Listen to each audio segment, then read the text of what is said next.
Concentration, they born in Jesus, he came to love, they like for thee, we can oh my God, I can be praised and go my Savior is because I can praise the Lord.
సర్వోన్నత స్థలములలో దేవునికి మహిమా సర్వోన్నత స్థలములలో దేవునికి మహిమా సర్వేశ్వరైన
मेरा दुनिया में आया, सुन लो मेरे भाइयों, मसीहा मेरा दुनिया में आया, दुनिया में आया, मुझे बुलाया, दुनिया में आया, मुझे बुलाया, बाकी को आके बचाया, बचाने को दुनिया में आया, बाकी को आके बचाया, बचाने को दुनिया में आया,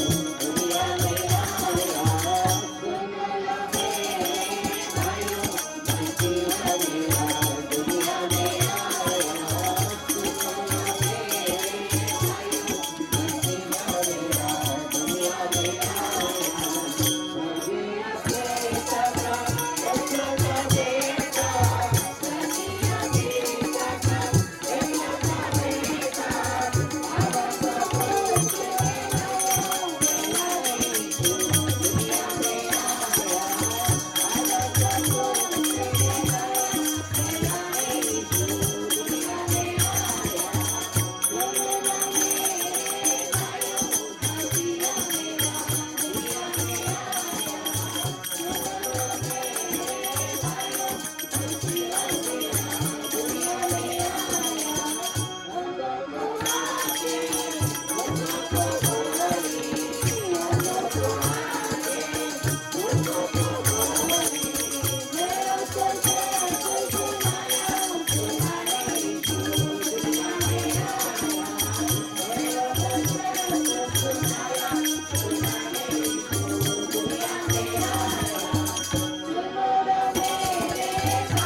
యేసు ప్రభువేగాక వసుధలో రక్షకుడే లేడు, వసుధలో రక్షకుడే లేడు. సార్వత్రికముగా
రక్తము చిందింపకుండా పాప క్షమాపణ కలగదని దైవ గ్రంథాలు ఘోషిస్తూ ఉంటున్నాయి. అన్ని పరిస్థితులలో అన్ని గ్రంథాలు పాప క్షమాపణ, దోష నివారణ కొరకు, పాప ప్రాయశ్చిత్తం కొరకు పరిశుద్ధమైనటువంటి రక్తం ప్రోక్షించబడాలి. పరిశుద్ధమైనటువంటి రక్తము చిందించబడాలని దైవ గ్రంథాలు ఘోషిస్తూ ఉంటున్నాయి. కానీ మానవుడు తనకున్నటువంటి జ్ఞానము చేత, తన యొక్క స్వనీతి చేత ఎంతో గొప్ప కార్యాలు చేస్తూ ఉంటున్నాడు. ధర్మ కార్యాలు, దాన ధర్మాలు చేస్తూ ఉంటున్నాడు. ఎంతో డబ్బు ఖర్చు పెడతా ఉంటున్నాడు. కానీ ఇవన్నీ కూడా మనిషి యొక్క స్వనీతిని ఆధారం చేసుకుని చేస్తూ ఉంటున్నాడు. ఎంతో మంది ఆ యొక్క మనిషి ఆ యొక్క కుటుంబమునకు కూడా వేరుగా నివసిస్తూ ఉంటున్నారు. తమను తాము పాపమునకు దూరంగా ప్రతిష్ఠించుకుంటా ఉంటున్నారు. ఇవన్నీ కూడా మనిషి యొక్క ధన జ్ఞానం చొప్పున చేస్తూ ఉంటున్నాడు. కానీ ఇవేవి కూడా మనిషిని పరలోకమునకు అనగా దేవుని యొక్క సన్నిధిలో నిలబెట్టడానికి అర్హత లేదని దైవ గ్రంథాలు ఘోషిస్తూ ఉంటున్నాయి. మన యొక్క నీతి, మన యొక్క స్వనీతి, మన యొక్క జ్ఞానం అంతా కూడా దేవుని ఎదుట మురికి పేలుకు వల్లే ఉన్నదని దైవ గ్రంథాలు ఘోషిస్తూ ఉంటున్నాయి. మా దేవుడు ఆ యొక్క పరలోకం నుండి తొంగి చూసినప్పుడు మనిషి ఎట్లా ఉంటున్నాడనంటే పాపములో, రక్తములో పొరలాడుతూ ఉంటున్నటువంటి పరిస్థితిలో ఉన్నాడు. కానీ దేవుని యొక్క చిత్తం ఏమిటి అనంటే ఎవరు నశించిపోవుట దేవుని యొక్క చిత్తము కాదు. అందరూ అంతటా మారు మనస్సు పొందవలను అన్నది దేవుని యొక్క చిత్తము కనుక మనం ఎలాగ ఉన్నాము అనంటే దేవుని యొక్క స్వరూపంలో, దేవుని యొక్క పోలిక చొప్పున ఉన్నాము. దేవుడు మనల్ని ఎంతో ప్రేమతో తన యొక్క స్వహస్తములతో, తన చేతులతో చెక్కుకున్నాడండి. కాబట్టి మనము ఆయనకు రూపంలో ఉన్నాము. కాబట్టి దేవుడు ఎంతో ప్రేమగా ఎవరు నశించిపోవడానికి వీలు లేకుండా దేవుడు ఏం చేసినాడనంటే తనకు తానికే అర్పణగా చేసుకుంటా ఉంటున్నాడు. ఈ యొక్క గొప్ప శుభ సందేశమును మీకు చెప్పడానికి వచ్చినామనండి.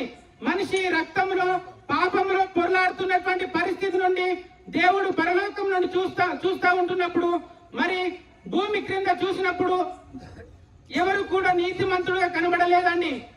దైవ గ్రంథాలు ఏమని ఘోషిస్తున్నాయి అనంటే నీతిమంతుడును లేడు, ఒక్కడు కూడా లేడు. దేవుడు అనుగ్రహించినటువంటి మహిమను ఎవరు కూడా పొందుకోతలేనున్నటువంటి పరిస్థితిలో ఉన్నారనండి. కాబట్టి దేవుడు ఏం చేసినాడు? మానవుల యొక్క పాప పరిహారం నిమిత్తమై, దోష నివారణ నిమిత్తం కొరకు పరిశుద్ధమైనటువంటి రక్తం ప్రోక్షించబడాలని చెప్పేసి దైవ గ్రంథాలు ఘోషిస్తూ ఉంటున్నాయి. కానీ దేవుడు పరలోకం నుండి చూస్తూ ఉంటున్నప్పుడు ఎక్కడ కూడా పరిశుద్ధమైనటువంటి రక్తము, నిష్కలంకమైనటువంటి రక్తము కనబడట్లేదండి. కాబట్టి పరలోకం నుండి దేవుని యొక్క కడుపు తరుక్కుపోయి ఏం చేస్తా ఉంటున్నాడనంటే ఆ యొక్క పరలోకము దిగి రావడానికి దేవుడు ఇష్టపడ్డాడు. ఎందుకు అనంటే దేవుడు మనల్ని ఎంతగానో ప్రేమించినాడు. దేవుడు ప్రేమ అయి ఉన్నాడు. కాబట్టి ఆ యొక్క ప్రేమనే పరలోకం నుండి భూమి మీదకి తీసుకురావడానికి కారణమైనది. అంతేకాదు దేవుడు ప్రేమించినాడు. ఎంతగా ప్రేమించినాడు అనంటే తన యొక్క ప్రాణమును, అద్వితీయ కుమారుని యొక్క ప్రాణము పెట్టడానికి కూడా ఇష్టపడ్డాడండి. మరలా దేవుని యొక్క స్వరూపమును నీకును, నాకును, సర్వలోక మానవులకు అనుగ్రహించడానికి ఇష్టపడ్డాడండి. ఎంత గొప్ప ప్రేమ అండి! ఆ యొక్క దేవుడు ఆది యందు వాక్యం ఉండెను, వాక్యము దేవుని యొద్ద ఉండెను, వాక్యము దేవుడై ఉండెను. ఆ యొక్క వాక్యమే శరీరధారి అయి కృపాసత్య సంపూర్ణుడుగా మన మధ్య నివసించెను. ఈ యొక్క 2000 సంవత్సరాల పూర్వము యేసు క్రీస్తు ప్రభుల వారు పరలోకము నుండి భూమిపైకి వచ్చినటువంటి గొప్ప శుభదినమును మీకు ప్రకటిస్తా ఉంటున్నాం. ఆయన జన్మించడం మాత్రమే కాదండి, గ్రంథాలు ఏమని ఘోషిస్తా ఉంటున్నాయి? పరిశుద్ధుడు జన్మిస్తే సరిపోదు. ఏమి చేయాలి అనంటే ఆ యొక్క పరిశుద్ధుడే, ఆ యొక్క పరమాత్ముడే తన యొక్క పరిశుద్ధమైనటువంటి రక్తమును బలిగా అర్పించాలి. బలిగా అంటే ఎవరో బలవంతంగా అర్పించడానికి వీలు లేదండి. ఎవరో బలవంతంగా అర్పిస్తే దానిని అర్పణ అనరు. హృదయపూర్వకంగా, యథార్థంగా తన్ను తానే అర్పించుకున్నాడనండి. ఎంత గొప్ప దేవుడనండి. ఆయన యొక్క జన్మలో గాని, ఆయన యొక్క కర్మలో గాని పాపం అనేది లేదండి. యేసు క్రీస్తు శరీరధారి అయి ఈ యొక్క భూమి మీద నివసిస్తా ఉంటున్నప్పుడు లోకములకు సవాలు విసిరాడండి. ఆ యొక్క సవాలు ఏంటి అనంటే నాలో పాపం ఉన్నదని ఎవరైనా కనుగొనగలరా? అవునండి. సృష్టి ఆరంభము మొదలుకొని ఈ యొక్క క్షణం వరకు యేసు క్రీస్తు తప్ప ప్రతి ఒక్కరిలో పాపం అనేది ఉన్నది.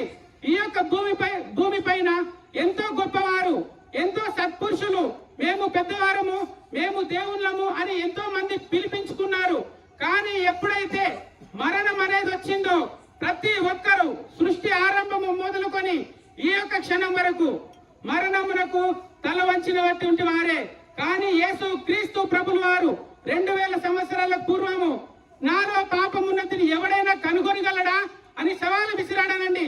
ఇప్పటికీ కూడా ఆ యొక్క యేసు క్రీస్తు ప్రభుల వారు మన యొక్క పాపం కొరకు, ఆ యొక్క పాప ప్రాయశ్చిత్తం కొరకు కల్వరి శిలువలో యేసు క్రీస్తు తన్ను తానే బలిగా అర్పించుకున్నాడనండి.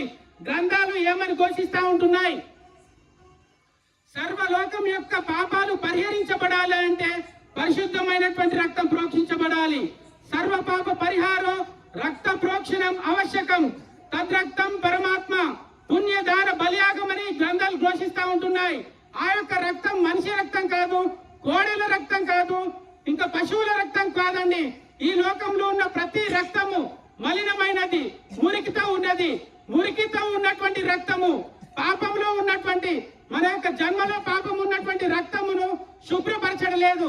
మన యొక్క ఆత్మను పరలోకంలోనికి తీసుకువెళ్ళలేదు. కాబట్టి పరమాత్ముని యొక్క రక్తం మనకు అవసరం పడిందనండి. అందుకని యేసు క్రీస్తు ప్రభుల వారు ఆ యొక్క పరలోకమును దిగి భూమి పైన అరుదించినటువంటి గొప్ప శుభ సందేశమును ఈ రోజు ఈ యొక్క ప్రాంత వాసులకు మేము ప్రకటిస్తా ఉంటున్నాం. అంతేకాదండి, ప్రభు రెండవ మారు కూడా రాబోతా ఉంటున్నాడు. మొదటిసారి పాపులను రక్షించడానికి వచ్చిరండి. మనం అనుకోవచ్చు, నేను పాపం చేయలేదు అని అనుకోవచ్చు. కానీ ప్రతి ఒక్క శరీరంలో పాపం ఉన్నదని దైవ గ్రంథాలు ఘోషిస్తా ఉంటున్నాయి.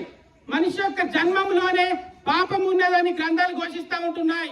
ఒక భక్తుడు ఏం చెప్తా ఉంటున్నాడంటే, నా యొక్క పాపం అనేది పాపములోనే బతుకుతా ఉంటున్నాను, పాపమును నీళ్ల వలె తాగుతా ఉంటున్నాను ప్రతి నిత్యము. ఇంకొక భక్తుడు ఏం చెప్తా ఉంటున్నాడనంటే, నా తల్లి నన్ను పాపములోనే గర్భము ధరించిందని చెప్తా ఉంటున్నాడు. కాబట్టి గ్రంథాలు ఏమని చెప్తా ఉంటున్నాయి? మనిషి కొత్తగా పాపము చేయనవసరం లేదు, మనిషి జన్మతః పాపి అని గ్రంథాలు ఘోషిస్తా ఉంటుండగా దేవుడు ఏం చేసినాడంటే, పరిశుద్ధుడిగా తనకు తానే అర్పణగా చేసుకుంటా ఉండడానండి.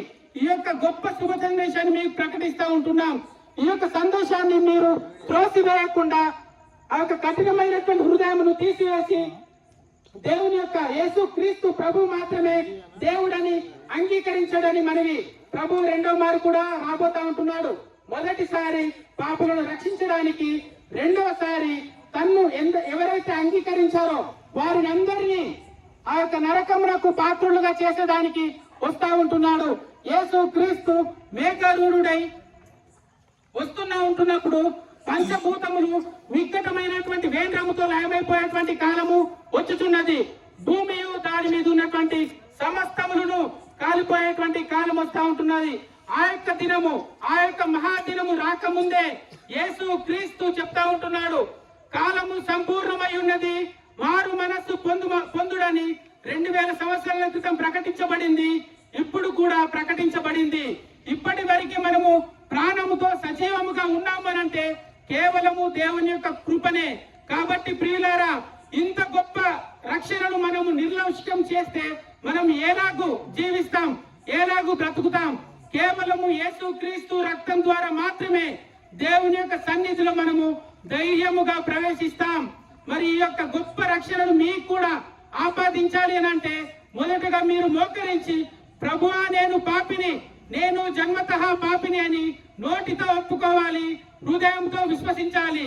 అంతేకాకుండా ప్రభువా నా యొక్క హృదయంలోనికి రా, మీ యొక్క మరణమును నేను అంగీకరిస్తున్నాను, నీ యొక్క పునరుత్థానమును నేను నమ్ముతున్నాను, కాబట్టి నాకు కూడా నిత్య జీవమును నీవు ఇస్తావని చెప్పేసి నేను నమ్ముతున్నాను అని ఎవరైతే ఒప్పుకుంటారో, ఎవరైతే హృదయంలో విశ్వసించారో వారందరినీ దేవుడు తన యొక్క కుమారులుగా మరలా అంగీకరిస్తాడనండి. ఎవరైతే మరి మారు మనసులోనికి వచ్చినారో మీ కొరకు మేము ప్రార్థన చేస్తాం.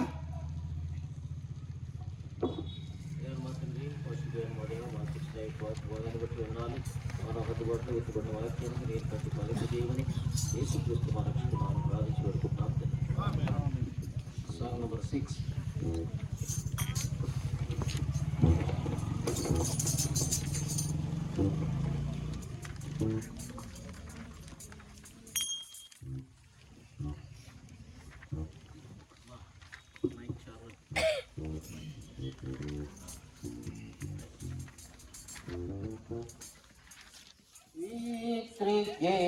of Orient are. Many years we travels afar, field and plant and moor and mountain, following yonder star. Oh, star of gold, the star of pride, starry royal beauty bright, where's the leading and proceeding, guide us to thy perfect love. Born again, one that turning flame, born again to love him again, came forever, seizing never, over and Lord to reign. Oh, star of wonder, star of light, starry royal beauty bright, where's the leading to proceeding, guide us to thy perfect love. His hands to offer our life, is that all that I demand. They are living for the living, worshiping for full time. Oh, star of wonder, star of light, starry royal beauty bright, let the living take us leading, guide us to thy perfect love. Mine is made up of you, leaves and eyes for gathering gold, calling, calling, leading, guiding, giving the joy for gold. Oh, star of wonder, star of light, starry royal beauty bright, let the leading still proceeding, guide us to thy perfect love. Oh, yes, Lord, we only my life, King and God and sacrifice. Hallelujah, hallelujah, all to heaven is oh, star of wonder, star of light, starry royal beauty bright, let your leading still proceeding, guide us to thy perfect love.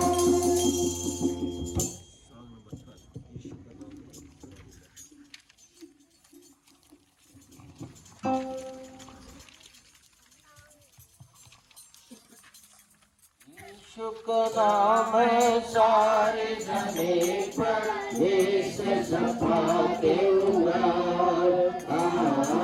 यीशु का नाम है सारे जमीन पर, इससे सफा के उगार। आसमान के नीचे, लोगों के बीच में, कोई मुस्कुराहट नहीं।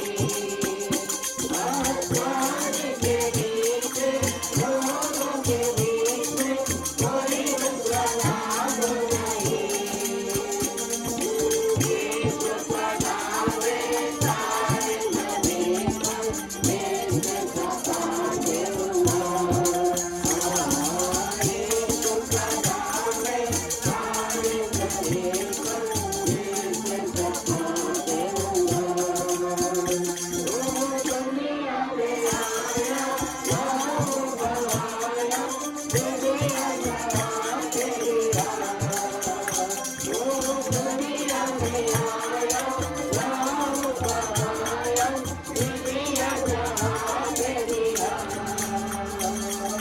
मन को बचाने, खुशी दिलाने, यीशु से लेकर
ప్రియమైనటువంటి కాలనీ వాసులారా, ప్రభు అయినటువంటి యేసు క్రీస్తు వారి యొక్క పరిశుద్ధమైన నామంలో ఈ సాయంకాల సమయంలో మీకు శుభములు తెలియజేస్తా ఉంటున్నాం. మన దేవుడు మిమ్మల్ని అందరినీ కూడా ప్రేమించి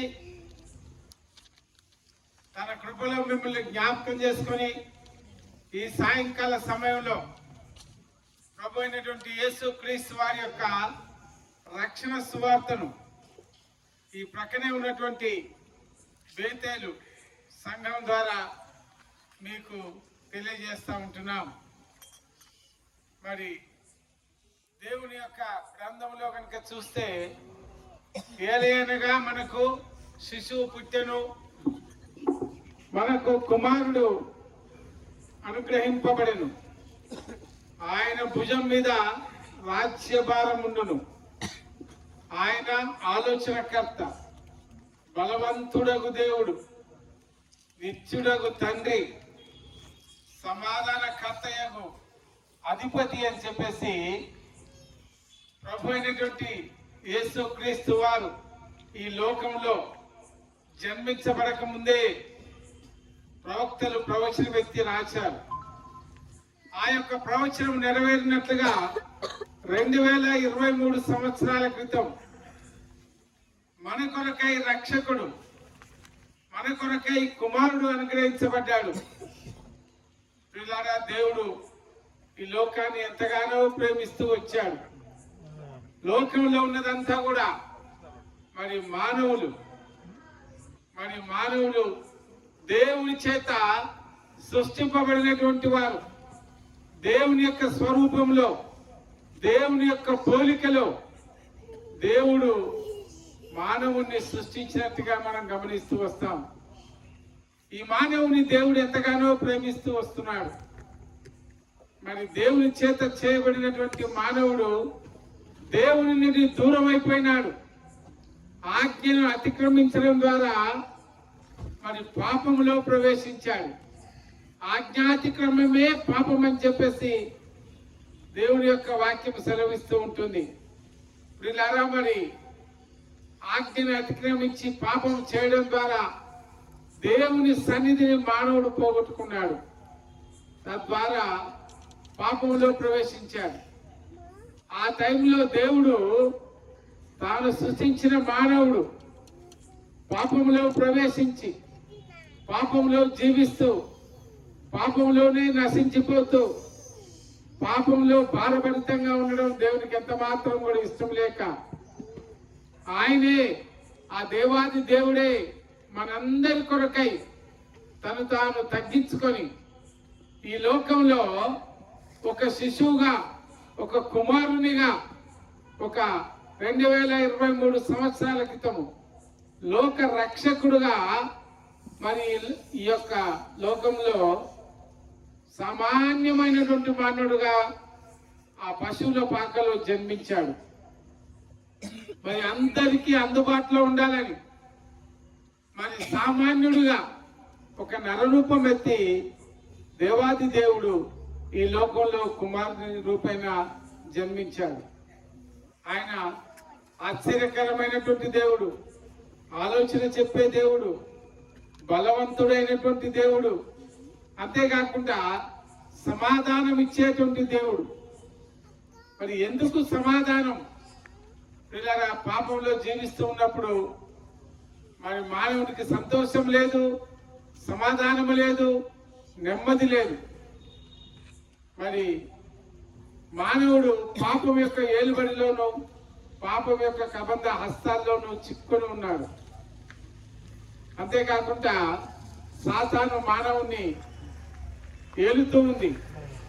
మానవుడికి సంతోషం లేదు.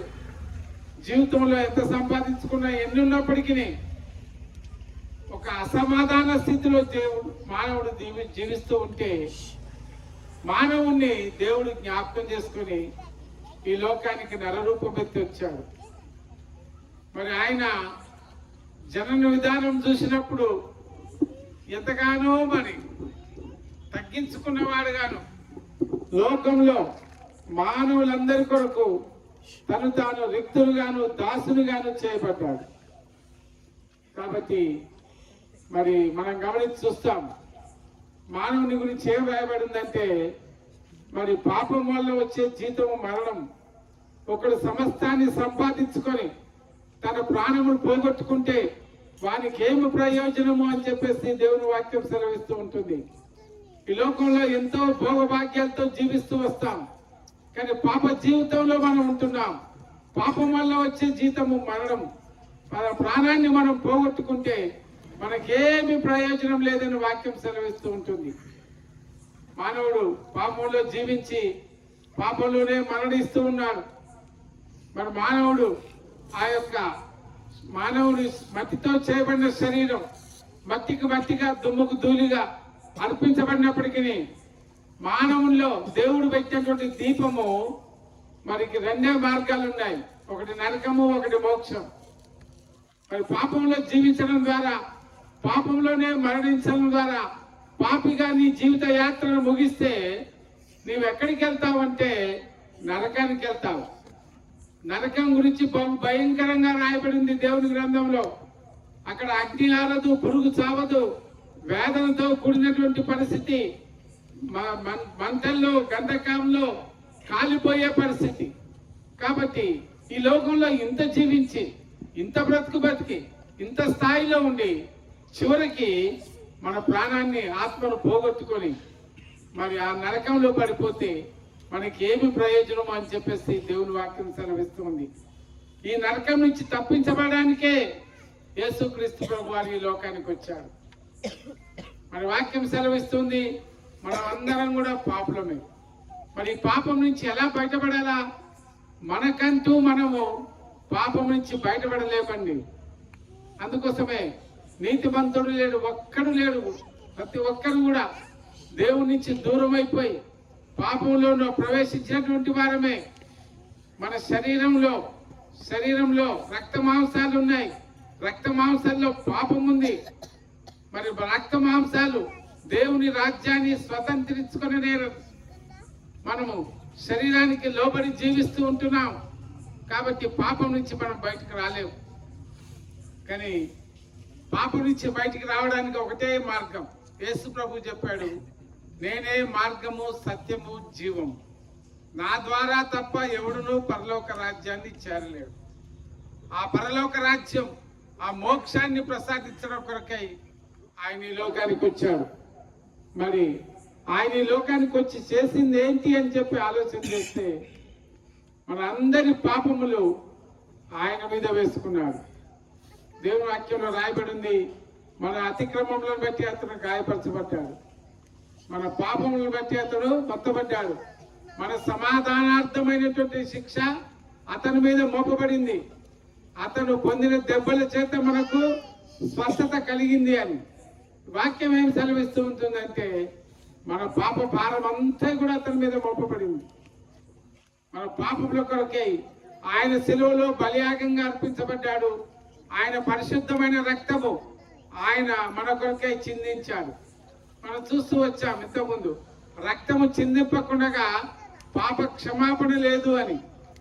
ఈనాడు చాలా మంది అనుకుంటారు, మేము ఒక గొర్రెనో, ఒక మేకనో, ఒక కోడినో మరి ఎక్కడో అర్పించడం ద్వారా మా పాపమంతా కూడా పరిహరింపబడింది అని చెప్పేసి అనుకుంటారు. కానీ దేవుని వాక్యంలో ఏం రాయబడిందంటే, ఆ రక్తం ఎలా ఉండాలి అంటే అది నిర్దోషమైనటువంటి రక్తముగా ఉండాలి, అది పరిశుద్ధమైనటువంటి రక్తముగా ఉండాలి. అది గొర్రె పిల్ల యొక్కయో, మేకల యొక్కయో, గొడ్ల యొక్కయో మరి రక్తం చేత పాప క్షమాపణ జరగదండి. పాపన క్షమాపణ జరగాలి అంటే పరిశుద్ధిని రక్తం చిందించబడాల. అందుకోసమే యేసుక్రీస్తు ప్రభు వారి లోకంలో ఒక పరిశుద్ధుడుగా జన్మించాడు. పరిశుద్ధాత్మ ద్వారా కన్య గర్భం దాల్చి మరి ఆయన పరిశుద్ధుడుగా ఈ లోకంలో జన్మించాడు. ఆయనలో పాపం లేదు. కాబట్టి ఆయన రక్తము పరిశుద్ధమైనటువంటి రక్తము, ఆయన రక్తము నిష్కలంకమైనటువంటి రక్తము, నిర్దోషమైనటువంటి రక్తము. ఆ రక్తాన్ని మనందరి పాపముల కొరకై శిలువలో ఆయన బలియాగంగా అర్పించబడి ఆయన ఆ రక్తాన్ని మన కొరకై చిందించాడు. ఆ రక్తంలో విడుదల ఉంది, ఆ ఆ రక్తం ద్వారా విమోచన కలుగుతూ ఉంటుంది. ఆ రక్తం ద్వారా మానవుడు నీతిమంతుడుగా చేయబడతాడు. ఆ రక్తం ద్వారా మరి మానవుడు యేసుక్రీస్తు ధైర్య ప్రవేశం ఆ యొక్క పరలోకంలో మోక్షంలో చేరుకోవడానికి ధైర్య ప్రవేశం చేయగల శక్తి ఆ రక్తం ద్వారా మానవుడు పొందుకుంటాడు.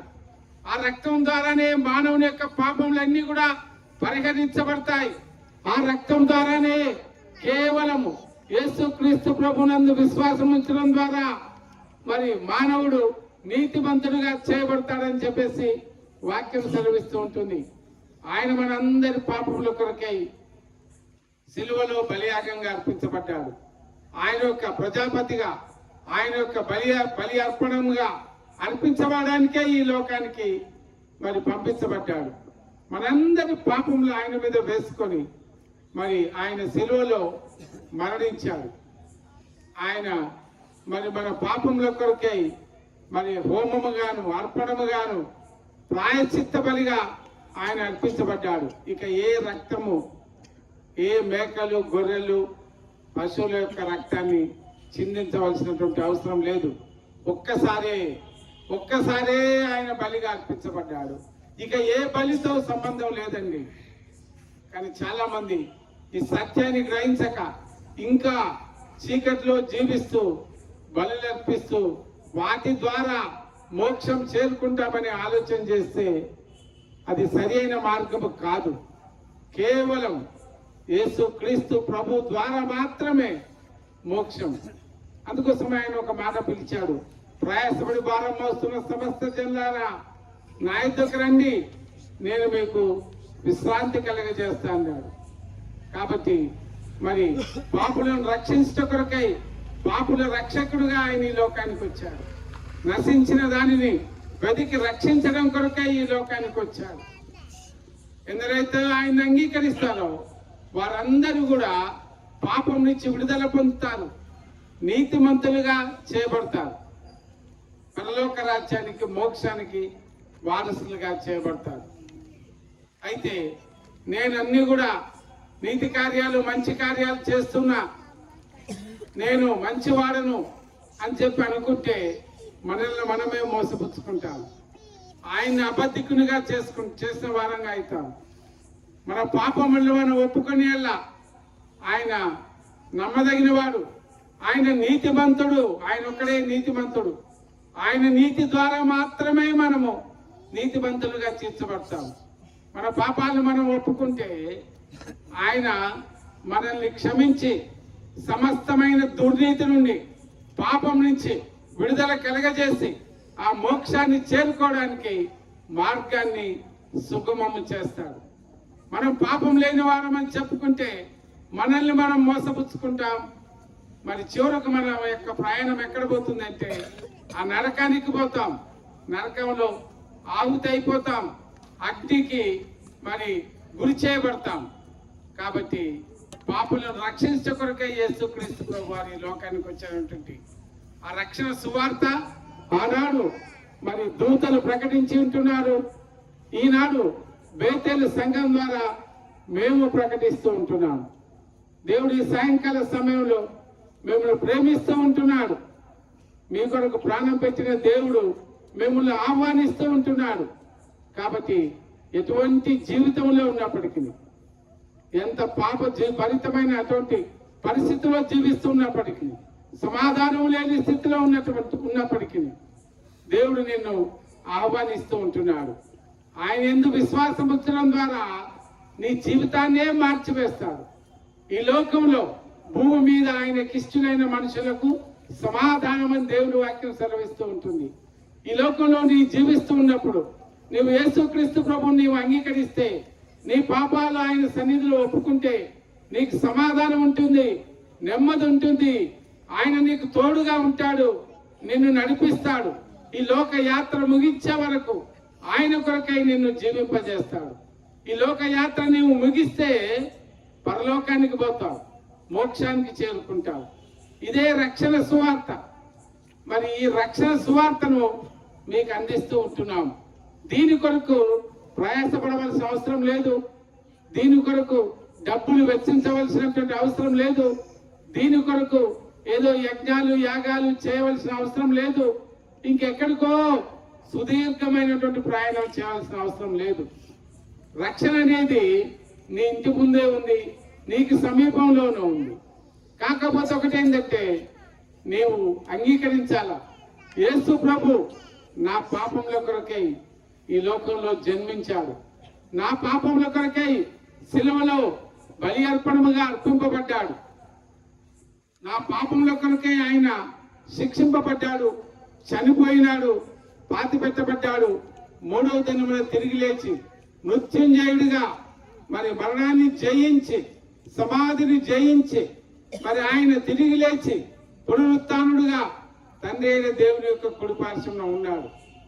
ఆయన యందు విశ్వాసం ఉంచిన ప్రతి ఒక్కరిని కూడా ఆయన రక్షించుటకు సమర్థుడైనటువంటి దేవుడు. అందుకోసమే బలవంతుడగు దేవుడు, నిత్యుడగు తండ్రి, సమాధానకర్తయగు అధిపతి అని ఆయనకు పేరు పెట్టబడింది. కాబట్టి నీ ఉన్న చోటనే దేవా నేను పాపి నేను ఒప్పుకుంటే, నీ హృదయం తెరిచి ఆయన నీ హృదయంలోనికి అంగీకరిస్తే ఇప్పుడే ఆయన నీ హృదయంలో ప్రవేశిస్తాడు. నీ పాపపు స్థితిని అంతా కూడా ఆయన క్షమిస్తాడు, నీ జీవితాన్నే మార్చివేస్తాడు. ఒక నూతన అనుభవాన్ని నువ్వు పొందుకుంటావు. ఆయన నిన్ను నడిపిస్తాడు, నీకు సమాధానం దయచేస్తాడు. ఈ లోక యాత్ర ముగించిన తర్వాత నిత్యత్వంలో నిత్య జీవంలో ప్రవేశించే ఆ గొప్ప భాగ్యాన్ని ప్రభు అయినటువంటి యేసుక్రీస్తు ద్వారా అనుగ్రహించబడుతూ ఉంటుంది. ఈ గొప్ప రక్షణ సువార్త, ఇదే రక్షణ సువార్త. ఈ సువార్తను మీకు అందిస్తూ ఉంటున్నాను. దయచేసి హృదయాలు కఠినపరుచుకోకుండా మెత్తపరుచుకొని ప్రభు అయినటువంటి యేసుక్రీస్తు నందు విశ్వాసం ఉంచుము.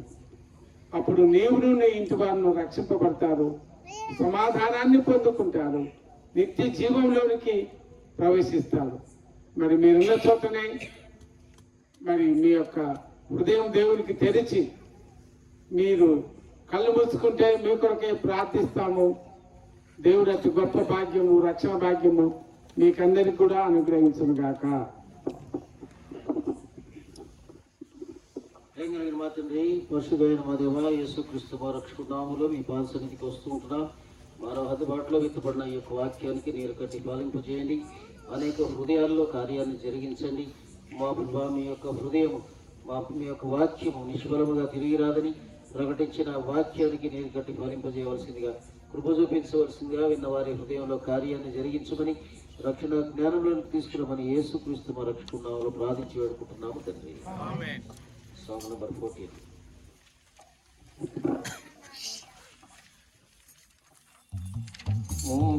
आसमां के पार जाएंगे, मेरा ईश्वर था वहाँ। आसमां के पार जाएंगे, मेरा ईश्वर था वहाँ।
Christ and the love of the Father, the fellowship of the Holy Spirit be with us now and forevermore.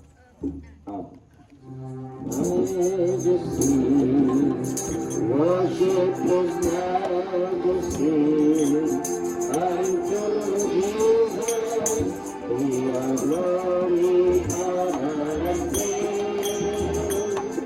Majesty, kingdom and majesty, we promise Lord, unto His own, make unto praise.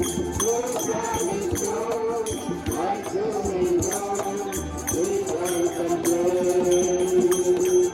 So exalt, lift up on high the name of Jesus, as we find glorify, religious and majesty, worship His majesty. Jesus who died, now glorified, King of the King.